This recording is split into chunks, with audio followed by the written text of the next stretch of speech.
In Consiglio Comunale avete presentato un atto di indirizzo sul depuratore.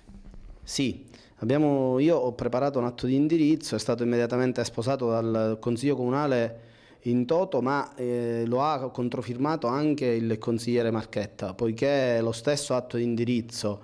era stato già proposto anticipatamente da lui tempo fa, circa un anno fa, ma l'amministrazione, anche se si era mossa con immediatezza verso il lato idrico e di conseguenza verso Girgenti Acque, non si era ottenuto nulla. Abbiamo ribadito di nuovo la proposta, abbiamo proposto in considerazione delle ultime notizie su eventuale depuratore di nuova costruzione, abbiamo proposto nelle more della costruzione di quello che non potrà avvenire non prima dei 2 o 3 anni, ho proposto, è stato sposato infatti da tutti, un nuovo modulo, l'installazione di un nuovo modulo per quello già esistente, perché purtroppo per l'amministrazione sono state date tante licenze edilizie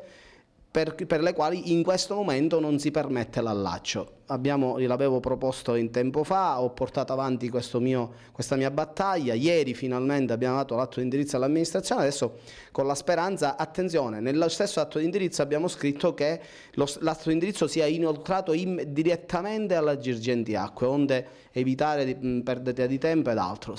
Spero che la Girgenti Acque, responsabile del servizio, possa valutare la situazione e procedere con immediatezza, perché mi sono informato e per un nuovo modulo potrebbero anche bastare un paio di mesi, al massimo 4.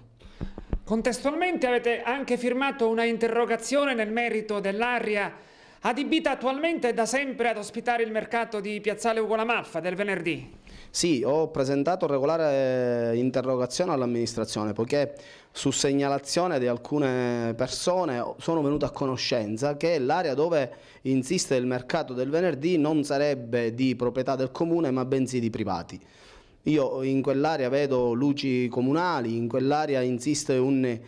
mercato rionale del venerdì, quando poi in un'area attigua che è quella invece comunale, ne ho la certezza perché sono andato a vedere, diciamo, viene utilizzata come parcheggio. Non capisco, vorrei capire, ho interrogato l'amministrazione, il perché non viene invertita la situazione, cioè creare l'area mercato nell'area dove c'è il parcheggio e l'altro utilizzarlo al limite, dato che è privata, utilizzarlo al limite come parcheggio privato. Se è privata l'amministrazione paga un canone? L'amministrazione no, sono direttamente gli ambulanti che in quel momento utilizzano quell'area a pagarla, o ne ho copia anche di ricevute di pagamento di canone,